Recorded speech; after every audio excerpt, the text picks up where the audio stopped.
नमोस्तु आचार्य श्री। मानसी जैन कानपुर आपसे शंका कर रही हैं। आचार्य श्री, सब मनुष्य एक समान है, तो इन्हें जातियों और धर्मों में क्यों बांटा? फिर शादी विवाह के लिए भी कहते हैं कि अपनी ही जाति वाले से करो, दूसरे से नहीं। तो क्या धर्म हमें यह सिखाता है कि एक दूसरे से भेदभाव करो अथवा मिलजुल कर रहना सीखो? धर्म क्या सिखाता है हमें? कृपया आप मेरी शंका का समाधान करें। नमोस्तु आचार्य श्री। धर्म क्या सिखाता है?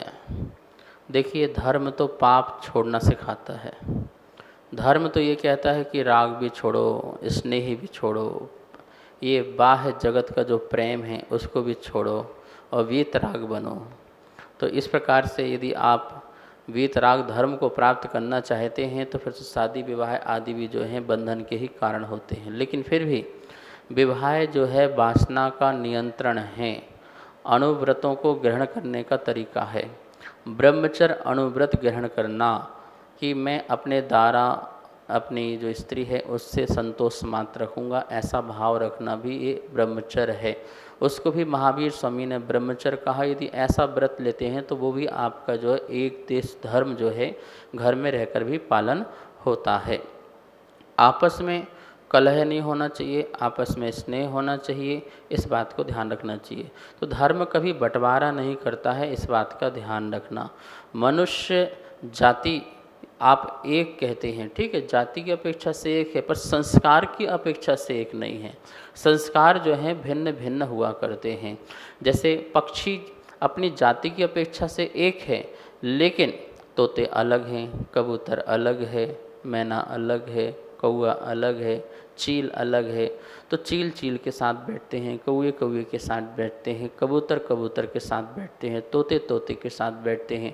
तो जब पक्षी गण भी अपनी अपनी ही जाति में भी जो जो उनके संस्कार हैं उस संस्कार के अनुरूप ही अपने साथी संगों के साथ बैठते हैं, तो ऐसी मनुष्यों में भी कि किसके क्या संस्कार हैं, किसके क्षत्रियपन के संस्कार हैं, किसी के ब्राह्मण के संस्कार हैं, किसी के शूद्र के संस्कार हैं, किसी के वैश्य के संस्कार हैं। तो जिसके जैसे संस्कार हैं उस संस्कार में धर्म का जो ज़्यादा महत्व होता है।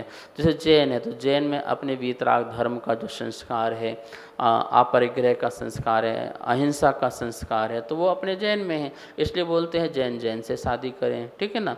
तो सबके अपने अपने जैसे संस्कार होते हैं, उसके अनुरूप ही हमें विवाह आदि में बंधनों में बंधना चाहिए।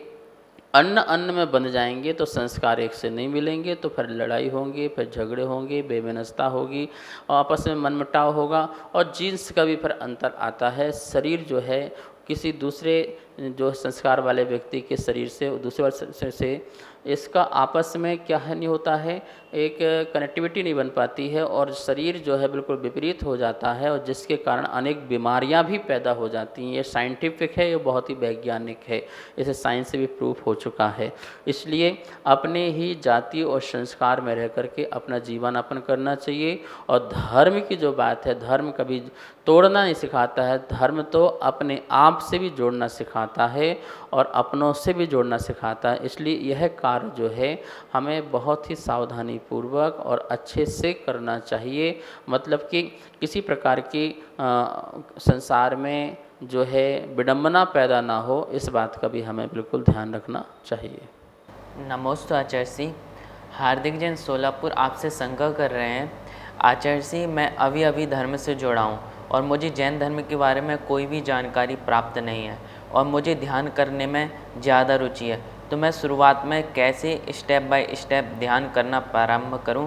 कृपया आप मुझे बताएं। नमोस्तु आचार्य श्री। धर्म से आप जुड़ना चाहते हैं, बहुत अच्छी बात है और आपकी ये जिज्ञासा है, ये भी बहुत बड़ी जिज्ञासा है कि मैं कैसे स्टेप बाय स्टेप धर्म को आगे बढ़ाऊं।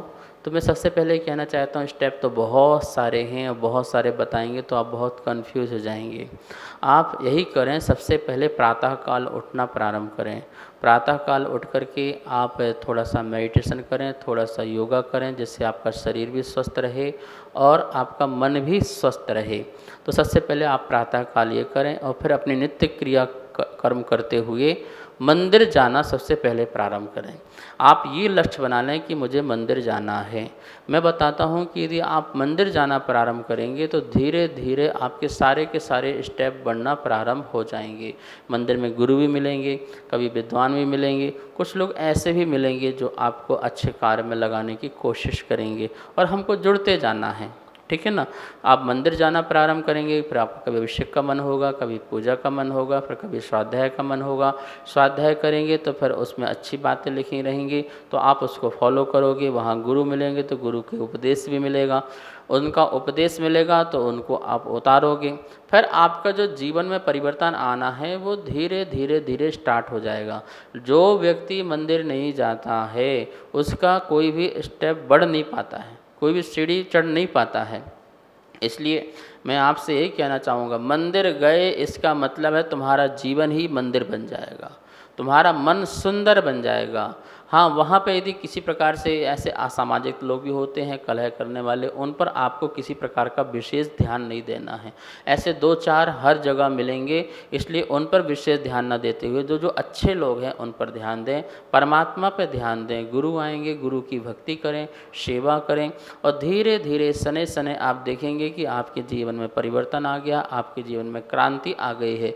इसलिए जहाँ मंदिर होते हैं और जिसके यहाँ मंदिर होते हैं वह व्यक्ति जो जाता है उसके जीवन में बहुत परिवर्तन होता है। तो मैं सबसे पहले आपको ये बोलूँगा, देव दर्शन जो हमारे यहाँ प्रथम बात कही गई है, देव दर्शन वो अवश्य होना चाहिए। और इसके बाद धीरे धीरे आचरण करें, अवश्य का सेवन नहीं करें, रात्रि भोजन नहीं करें, झूठ नहीं बोलें, सत्कार करें, वात्सल्य भाव रखें, उपकार करें, लोगों की हेल्प करें। इस प्रकार से व्यवहार धर्म भी, व्यवहार कार्य भी करते रहें, आपका जीवन बहुत सुंदर बन जाएगा।